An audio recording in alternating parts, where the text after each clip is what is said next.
আমাদের ভালোর জন্য, মানব জাতির কল্যাণের জন্য। তাহলে এই অশ্লীলতা থেকে আমাদের যোজন যোজন দূরে থাকতে হবে। If you talk about Islamic lifestyle, আমাদেরকে শালীনতা, মডেস্টি ফিরিয়ে আনতে হবে। You have to maintain modesty. আমি যদি আরো ডিপে যাই, দেখেন এই যে প্রত্যেকের হাতে এক একটা করে পর্ন হাব হয়ে গেছে এখন, হয়েছে না? পর্নোগ্রাফির সয়লাভ, বিকৃত যৌনাচারের সয়লাভ, এখন নতুন নামে নতুন মোড়কে এলজিবিটি আমাদের সমাজে নানা মোড়কে আমাদের সামনে উপস্থাপন করা হচ্ছে। শুনেছেন না এগুলো? আপনারা নাম শুনেছেন? এই যে ট্রান্স নাম শুনছেন না? নিজের দেহ কাটাকাটি করে দিব্যি পুরুষ, 4 সন্তানের বাবা, এখন হঠাৎ করে বলে যে আমি মনে মনে নারী, তো সোসাইটি যেন আমাকে নারী স্বীকৃতি দেয়। বায়োলজিক্যালি দিব্যি নারী, 3 সন্তানের মা, এখন বলে যে এখন আমি মনে মনে ভাবতেছি পুরুষ, তো আমাকে পুরুষ হিসেবে তুমি কনসিডার করো।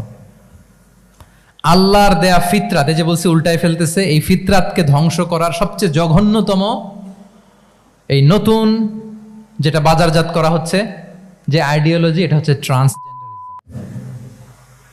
অধিকারের মোড়কে তাও আসতেছে কিভাবে? মুমিনের ডিকশনারিতে হতাশা নেই, আমরা হতাশ হই না, আমরা নিরাশ হই না, আমরা ভরসা রাখি এক মহান সত্তার উপর। আওয়াজ করে বলুন, তিনি কে? শয়তানের মিশন হচ্ছে আমাদেরকে হতাশ বানানো। আমি স্টেজে ওঠার আগে সম্মানিত স্যার বলতেছিলেন যে আপনি একটু আশাবাদী করবেন আমাদের নারী শিক্ষার্থীদের ব্যাপারে, আমাদের ছেলে শিক্ষার্থীদের ব্যাপারে। কয়েকটা ইস্যু স্যার বললেন যে কিছু ফ্রাস্ট্রেশন তাদের মধ্যে কাজ করে। আজকে আপনাদের ডিকশনারি থেকে ফ্রাস্ট্রেশনকে একেবারে অমিট করে দিয়ে যাব। বলেন, বিশ্বাসীদের ডিকশনারিতে হতাশা বলে কোনো শব্দ আছে? ফ্রাস্ট্রেশন আছে? কারণ শয়তানের মিশন হচ্ছে আমাদেরকে হতাশ বানানো। কি বানানো? শয়তান আমাদেরকে আশাবাদী করতে চায় না, সে চায় আমরা যেন হতাশ হই। আমি ভুল করেছি, পাপ করেছি, অন্যায় করেছি, তো শয়তান সেই পাপের সাগরে আমাকে হাবুডুবু খাওয়াতে চায়, বলে আর অনেক ভুল হয়ে গেছে, অনেক দূর তুই চলে এসেছিস, আর আল্লাহ তোকে ক্ষমা করবে না, থাক এখানেই থাক, করতে থাক। এরকম শয়তান টেম্পটেশন দেয়, প্রভোকেশন করে। কিন্তু শয়তান জানে না যে আল্লাহর রহমতের দরিয়া কত বড়। শয়তানের মিশন হচ্ছে আমাদেরকে হতাশ বানানো, আর আল্লাহর বাণী আমাদের হৃদয়ে আশা জাগায়, আশাবাদী করে তোলে। আল্লাহর এই কিতাবের, কোরআনের প্রতিটি আয়াতে পরতে পরতে পাবেন আপনি মোটিভেশন, ইন্সপিরেশন। আল্লাহু আকবার। লা তাহজান ইন্নাল্লাহা মা'ানা। মনকে তুমি বুঝিয়ে বলো আল্লাহ আছেন আমার সাথে। তাহলে আপস এন্ড ডাউনস থাকবে, এবং মুমিন জীবনে তো হতাশা থাকবেই না। কারণ আমার জীবনে যদি কোনো কষ্টের ঘটনা ঘটে, এটার জন্য আমি রিওয়ার্ড পাবো। আমি যদি অসুস্থ হই, আমার প্রত্যেক অসুস্থতার কারণে আমার পাপ মোচন হয়। সুবহানাল্লাহ পড়েন। আপনার জ্বর হয়েছে, এই জ্বরের কারণে আল্লাহ আপনার গুনাহ মাফ করবেন। আপনি ব্যথা পেয়েছেন, অসুস্থ হয়েছেন, আল্লাহ তাআলা গুনাহ মাফ করে দিবে। তাহলে হতাশার কোনো সুযোগ আছে বলেন? না। মুমিন জীবনে হতাশার কোনো সুযোগ। মুমিন জীবনে যত ব্যথা, কষ্ট, দুঃখ, এমনকি ফল পাড়তে যে গাছের কাটার খোঁচা যদি খান, রাসূল সাল্লাল্লাহু আলাইহি ওয়াসাল্লাম বলেন ওই খোঁচার ব্যথার কারণে আল্লাহ তোমার গুনাহ মাফ করে দেয়। কেউ অসুস্থ হয়ে রাসূল সাল্লাল্লাহু আলাইহি ওয়াসাল্লামের কাছে আসলে রাসূল সাল্লাল্লাহু আলাইহি ওয়াসাল্লাম কি বলতেন জানেন? কেউ জানেন? লা বাস আলাইক তুহুরুন ইনশাআল্লাহ। তিনি বলতেন, আরে don't worry about it, it will cleanse up your scenes. ভয় পেও না, আরে এই অসুস্থতা, এটার কারণে আল্লাহ তোমার গুনাহ মাফ করে দিবে। কিন্তু আমরা কি করি? কেউ অসুস্থ হইলে ওই অসুস্থতায় সবচেয়ে কষ্ট পেয়ে যে মারা গেছে তার হিস্ট্রি বলা শুরু করি। এরকম করে না অনেকে? ধরেন যে একজন ক্যান্সারের পেশেন্টকে দেখতে গেছেন, এইবার যে আপনার কোন খালা ক্যান্সারে কিভাবে ধুকে ধুকে মরছিল, ওই হিস্ট্রি আপনি বয়ান দিতে শুরু করছেন। বেচারা বাঁচবে? যা একটু সুস্থ ছিল ওইটাও তো অসুস্থ বানাই দিচ্ছেন। কি বলেন? তাহলে ইসলাম আমাদেরকে আশাবাদী করে। প্রিয় ভাই এবং বোনেরা, কি করে? আশাবাদী করে। আমরা যদি আমাদের কোনো প্রিয়জনকে হারাই, আমরা আশাবাদী হয়েই হারাই, কারণ তাকে আমি চিরকালের জন্য হারাচ্ছি না। আপনি আপনার আব্বাকে হারাচ্ছেন, তো কি হয়েছে? বাপ হারায় তো কাঁদবে নাস্তিক। কি বলেন? নাস্তিকদের তো মরার পরে নাকি আর কিছু নাই। হ্যাঁ, দেখবেন আপনাদের সামনে সামনে অনেক কিছু বলে যে কিছু নাই, যা দেখি না, বিশ্বাস করি না। একা একা যখন মৃত্যুর পরে কি হবে চিন্তা করে ওর দম বন্ধ হয়ে আসে। ইসলাম মানুষকে আশাবাদী করে। দেখেন আমরা কত দূর দেখি, কত দূর ভাবি।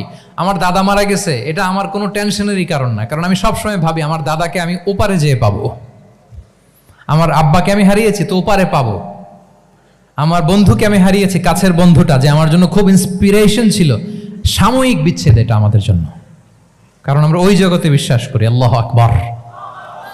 তাহলে হতাশা আমাদের ডিকশনারিতে আজকে থেকে রাখা যাবে। শেখ সাদি রাহিমাহুল্লাহ, বিখ্যাত কবি, নাম শুনেছেন না? ওনার একবার পায়ে দেওয়ার মতো জুতা ছিল না। কি ছিল না? সবাই বলুন, কি ছিল না? জুতা। তো উনি একবার রাস্তা দিয়ে হাঁটতেছেন, হঠাৎ দেখেন এক লোকের দুইটা পাই নাই। কি নাই? শুকরগুজার হলেন, চিৎকার করে বললেন আলহামদুলিল্লাহ, যে আল্লাহ অনেক ভালো আছি, আমার জুতা নাই এজন্য মন খারাপ, ওর তো পাই নাই। হ্যাঁ, এজন্য বেঁচে যে আছি এজন্যই আলহামদুলিল্লাহ। লা ইন শাকারতুম লা আযীদান্নাকুম ওয়া লা ইন কাফারতুম ইন্না আযাবি লাশাদীদ। আল্লাহ বলেন যদি শুকরিয়া করো, শুকরগুজার হও, আমি আল্লাহ নিয়ামত বাড়িয়ে দেব। যদি নাশুকরি করো, জেনে রাখো আমার শাস্তি কঠিন। তাহলে বেঁচে যে আছি এজন্যই কি পড়া উচিত? এমনকি ঘর থেকে বের হওয়ার সময় রাসূল সাল্লাল্লাহু আলাইহি ওয়াসাল্লাম আমাদেরকে বলেছেন আল্লাহর উপর তাওয়াক্কুল করো। আমরা কি দোয়া পড়ি বলেন তো ঘর থেকে বের হয়ে? বিসমিল্লাহি তাওয়াক্কালতু আলাল্লাহ। এই তাওয়াক্কুল নিয়ে আমাদের অনেক মিসকনসেপশন আছে।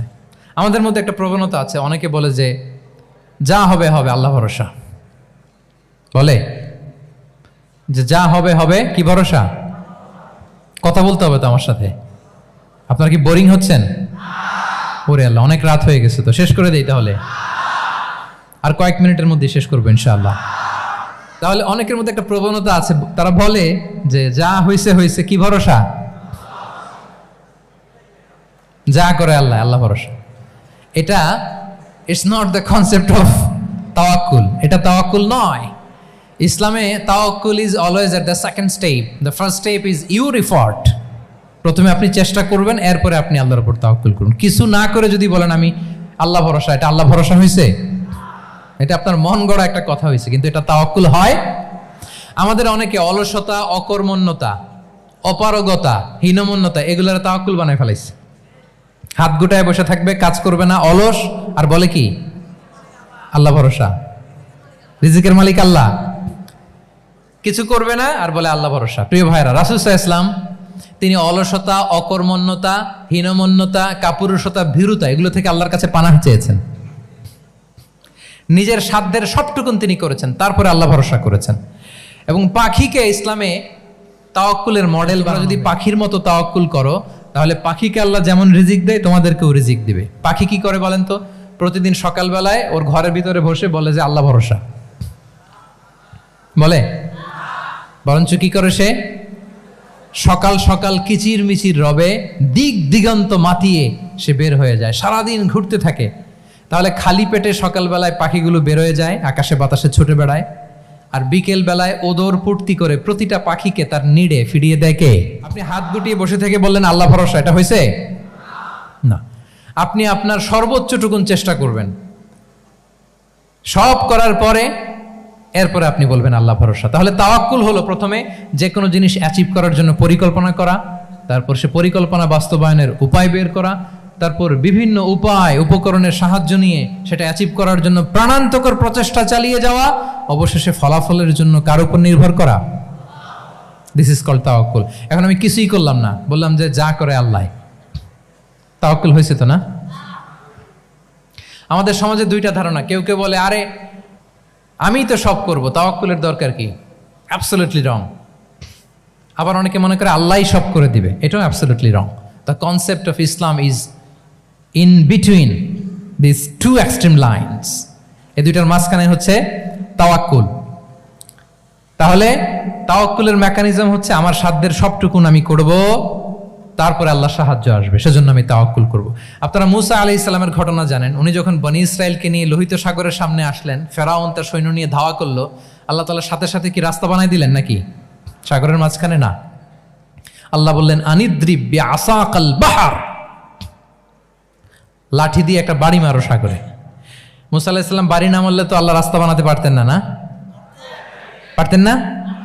পারতেন, কিন্তু এটা তাওয়াক্কুলের মেকানিজম নয়। ওনাকে বলেছেন বাড়ি মারো, উনি লাঠি দিয়ে বাড়ি মারলেন, বিশাল রাস্তা হয়ে গেল। মারিয়াম আলাইহিস সালাম যখন ঈসা আলাইহিস সালামকে ডেলিভারি করলেন, ক্লান্ত শ্রান্ত ক্ষুধার্ত, কি খাবেন? আল্লাহ তাআলা বললেন ওয়াহুজ্জি ইলাইকি বিজিযইন নাখলাতি তুসাকিত আলাইকি রুতাবান জানিয়া, মানে মারিয়াম, একটু কষ্ট করে উঁচু হয়ে পাশে একটা খেজুর গাছ আছে, ওটা ডাল ধরে টান দাও, টসটসে পাকা খেজুর পড়বে নিচে, ওটা খাও। উনি টান না দিলে আল্লাহ এমনি অটোমেটিক্যালি পাঠাতে পারতেন না খেজুর? আল্লাহ পাঠাননি। তাহলে এই পৃথিবীর সিস্টেম হচ্ছে আপনাকে কষ্ট করতে হবে, আপনার রোলটা আপনাকে প্লে করতে হবে। ইসলামে তাওয়াক্কুল is always at the second step, the first step is your effort. আপনাকে চেষ্টা করতে হবে, তারপরে আপনি তাওয়াক্কুল করবেন, তাহলে এটা প্রপার তাওয়াক্কুল হবে। তাহলে এখন থেকে হাত গুটিয়ে বসে থেকে আল্লাহ ভরসা বলবেন? আমরা এটা ভুল করে ফেলি। রাসূল সাল্লাল্লাহু আলাইহি ওয়াসাল্লাম, ওনার কাছে আল্লাহর সাহায্য আসতো, জিবরিল আলাইহিস সালামও আসতো, তারপরেও কখনো তিনি নিজের ভাগ্য আল্লাহর হাতে ছেড়ে দিতেন না। আমাদের মতো যা করে আল্লাহ ভরসা বলে কখনো নিজের ভাগ্য আল্লাহর হাতে ছেড়ে দিতেন, বরং নিজের সাধ্যের সবটুকুন দিয়ে তিনি চেষ্টা করতেন। তারপর তিনি ভরসা করতেন কার উপর?